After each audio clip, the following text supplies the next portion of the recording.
Everyone. Dynamics में आपके पास 5th chapter चल रहा था। 5th चैप्टर में हम न्यूटन लॉ ऑफ मोशन कर रहे हैं। हम first exercise with example and article कर चुके हैं। नाउ सेकंड एक्सरसाइज में अब हम करेंगे कि अगर किसी भी बॉडी पे जो रेस्ट पोजीशन में अगर हम हॉरिजॉन्टल प्लेन पे उस पर कैसे भी फोर्स अप्लाई करते हैं, प्रेशर डालते हैं कि डाउनवर्ड डालें या अपवर्ड डालें, तो उस बॉडी में क्या रिएक्शन रहेगा।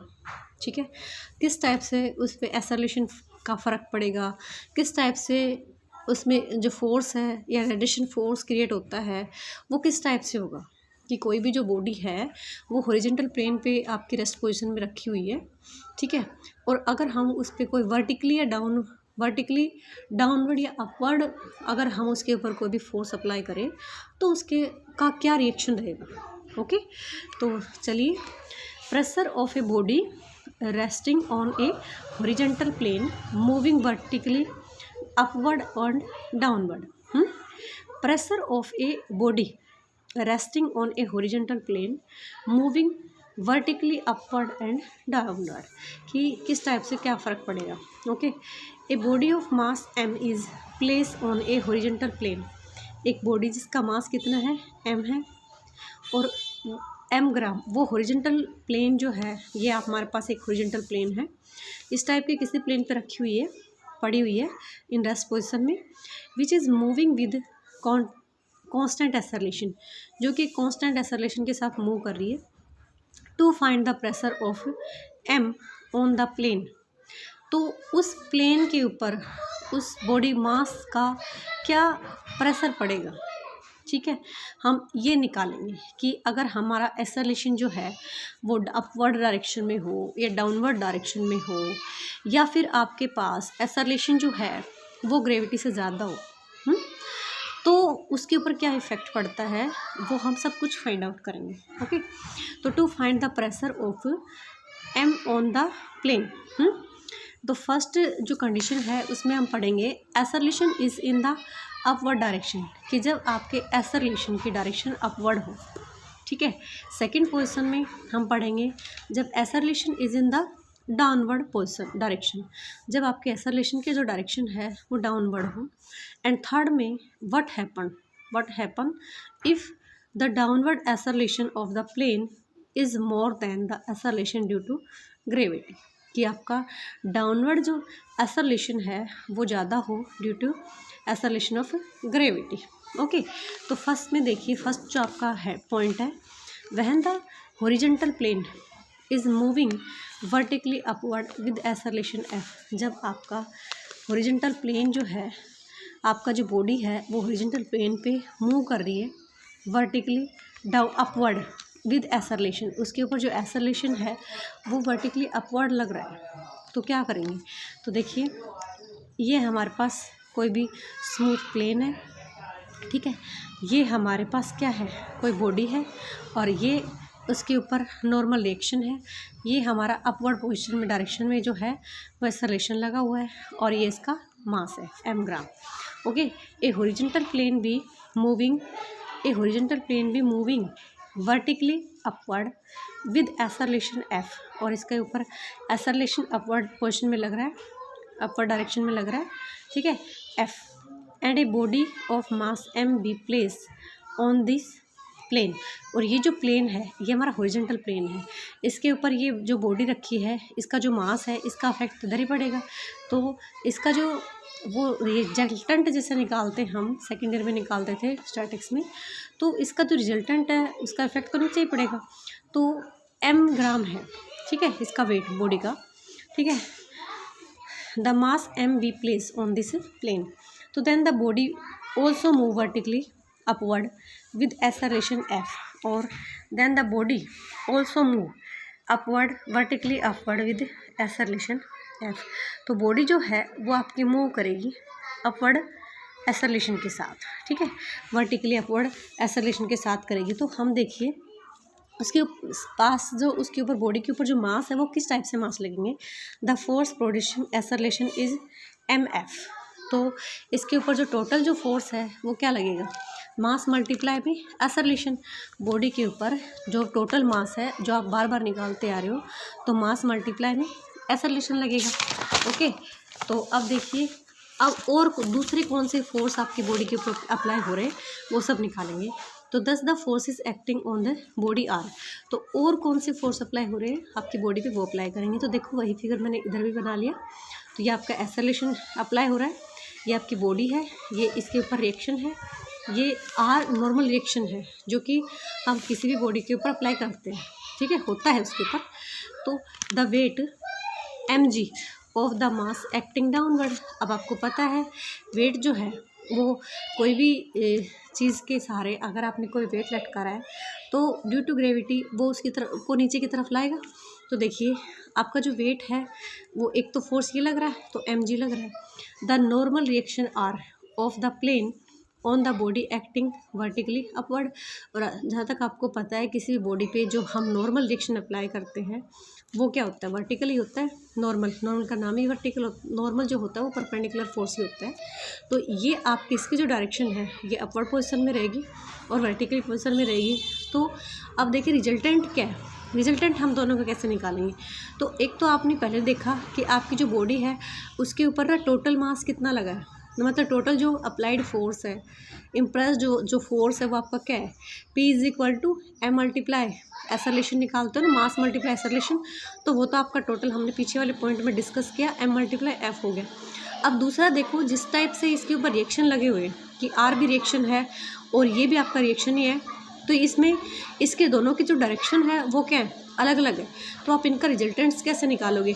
इसकी जो डायरेक्शन है ये नेगेटिव पोर्शन में है, नहीं इसकी जो डायरेक्शन है, क्योंकि हमने वहाँ पे हेडिंग में पढ़ा है कि हम अपवर्ड पोजीशन में पढ़ रहे हैं, तो अपवर्ड पोजीशन में पढ़ रहा है कि एक्सेलरेशन जो की जो डायरेक्शन है वो अपवर्ड में है, तो आपकी रिएक्शन की डायरेक्शन जो है वो भी अपवर्ड पोजीशन में डायरेक्शन में रहेगी। लेकिन आप इधर देखिए आपका ये जो मास है ये डाउनवर्ड वर्टिकली है, डाउनवर्ड वर्टिकली, तो इसकी जो डायरेक्शन है वो तो क्या हो गई आपकी अपोजिट हो गई। तो इस बॉडी के ऊपर जो कंप्लीट जो रिजल्टेंट जो फोर्स एक्टिंग हो रहे हैं वो कौन कौन से, the resulting force causing motion of the body upward क्या हो जाएगा आपका R माइनस का mg। तो समझ में आ गया कि हमारा m जो है ये रिजल्टेंट, इसको हमने नेगेटिव क्यों किया है। तो टोटल इसके ऊपर जो फोर्स अप्लाई हो रहा है तो ये जितने भी हो रहा है रिजल्टिंग कैसे निकाले, सभी का ऐड करके। तो ये सभी का ऐड करके निकालोगे, बट इसकी जो डायरेक्शन है वो क्या है, इसके बजाय अपोजिट है, क्योंकि एक्सेलरेशन की जो डायरेक्शन है वो आपको गिवन है कि वो आपका वर्टिकली अपवर्ड पोजीशन में है। तो अकॉर्डिंग टू दिस ये आपका अपोजिट में है तो ये नेगेटिव लग जाएगा, ठीक है। तो इसके ऊपर टोटल जो है सभी का ऐड करेंगे R प्लस माइनस का M, तो ये आपके पास हो जाएगा R माइनस का mg। और अप्लाइड फोर्स जो है अभी मैंने डिस्कस किया था P equals to M multiply F। तो क्या हो जाएगा, इसको इधर लेके जाएंगे, R is equal to mg plus में mf। ओके, m मैंने कॉमन ले लिया तो हमारे पास ये बन गया।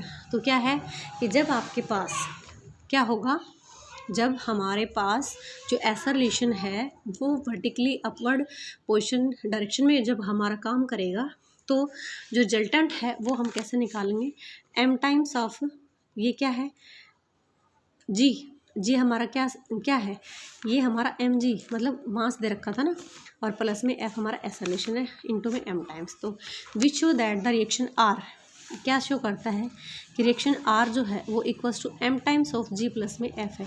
तो ये हमारे पास क्या है, which is equal and opposite to the pressure which the mass excrete on the plane, ठीक है, is greater than the weight mg of the body by an amount of mf। कि R जो है रिजल्टेंट जो force है वो आपके body mass के से mg amount mf amount force ज़्यादा है, ठीक है। सेकेंड पॉइंट में हम पढ़ेंगे कि जब आपके पास वर्टिकली डाउनवर्ड एक्सेलरेशन हो तो when the horizontal plane is moving vertically downward with acceleration f, when the horizontal plane is moving vertically downward with acceleration f।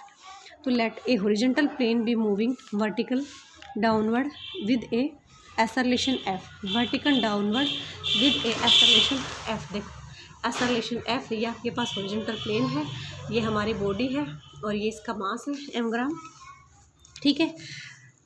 Body of mass m be place on this plane, ठीक है। तो then the body also move vertically downward with acceleration f, और इसका acceleration कितना है F acceleration है।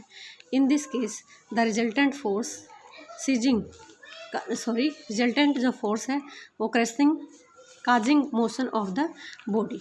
ठीक है, देखिए a horizontal plane be moving vertically downward with a acceleration F, कि हमारे पास कोई भी हॉरिजॉन्टल प्लेन है जिसको हमने लिया और उसके ऊपर एक बॉडी जो है वो एम मास के साथ रखी हुई है, प्लेस की गई है प्लेन के ऊपर, और उसके ऊपर वर्टिकली डाउनवर्ड जो है आपका एसरलेशन लगा हुआ है। ठीक है, वर्टिकली डाउनवर्ड एसरलेशन लगा हुआ है। बॉडी का जो मास है वो आपका m ग्राम है।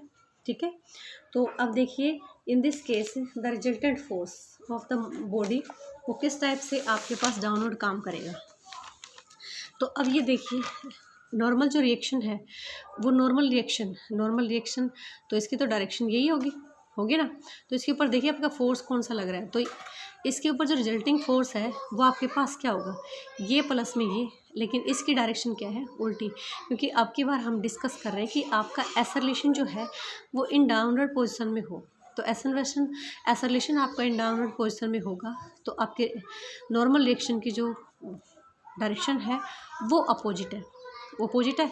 तो हम इसको आर डैश को क्या बना लेंगे, नेगेटिव बना लेंगे, और ये आपके पास एम जी प्लस में माइनस का आर डैश, तो ये हमारे पास रिजल्टिंग हो गया। ठीक है, और दूसरा हम बॉडी के ऊपर जो टोटल मास है वो कितना है, एफ एसरलेशन है, एम जो है टोटल जो इम्प्रेस फोर्स लग रहा है, रिजल्टिंग जो फोर्स लग रहा है वो कैसे निकालते हैं, मास मल्टीप्लाई में एसरलेशन। तो एफ आपका एसरलेशन है, एम बॉडी का मास है, तो एम मल्टीप्लाई में एफ निकलेगा। ठीक है, तो देखिए इक्वेशन ऑफ द मोशन आपके पास क्या बन जाएगी, या इस पर टोटल अप्लाइड जो फोर्स है वो आपके पास क्या हो जाएगा।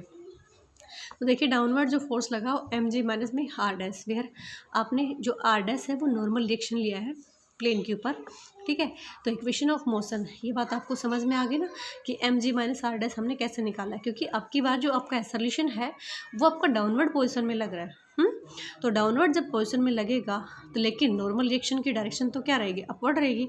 तो डेफिनेटली इन दोनों की डायरेक्शन अपोजिट है, तो नेगेटिव तो यही काम कर रहा है, क्योंकि हमें यहाँ पे इसके नेगेटिव को काम नहीं करना, क्योंकि हमें यहाँ पे एसरलेशन की डायरेक्शन के अकॉर्डिंग चलना है। तो इसके लिए हमारे पास ये नेगेटिव रहेगा।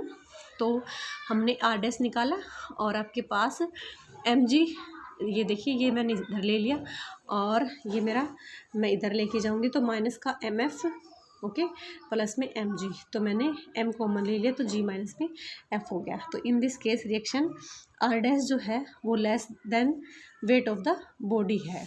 ठीक है, R dash less than the weight of the body है, क्योंकि वेट में से आपका क्या फोर्स अब माइनस किया गया है ना, तो रिएक्शन जो है वो उस बॉडी वेट से कम लग रही है। जैसे आपने सेकेंड ईयर में पढ़ा था स्टैटिक्स में कि जब दो पैरेलल फोर्स दोनों की डायरेक्शन जब सेम होती है तो हमारे पास जो रिजल्टेंट लगता है तो दोनों का ऐड हो जाता है। लेकिन जैसे ही दोनों पैरेलल फोर्सेस हैं लेकिन उनकी डायरेक्शन अगर आपके अपोजिट है तो उनका जो रिजल्टेंट है वो उनका माइनस होके होता है। तो आपके पास ये चीज़ वही लगी हुई है। ओके अब थर्ड केस आपने डिस्कस किया था कि आपका जो एसरलेशन है वो ज़्यादा हो ग्रेविटी से तो क्या फ़र्क पड़ेगा। तो when the plane is moving downward, जब आपका प्लेन मूव करता हो डाउनवर्ड विद एसरलेशन एफ जो है वो आपको ग्रेविटी से ज़्यादा हो, then the reaction R dash वो भी क्या बनेगी, नेगेटिव। और in this case the body does not remain in contact of the plane, और इस केस में आपकी जो बॉडी है वो प्लेन के कॉन्टैक्ट में नहीं रही, क्योंकि जो रिएक्शन है एसरलेशन है वो तो ग्रेविटी से ज़्यादा है, तो ग्रेविटी से ज़्यादा है तो उसको टच कैसे करने देगा वो। ठीक है, तो the body move freely downward, body freely नीचे की तरफ रहेगी विद एसरलेशन जी। ठीक है, with acceleration G and the plane move downward with acceleration F greater होगा किससे, जी से। Okay, thank you, have a nice day.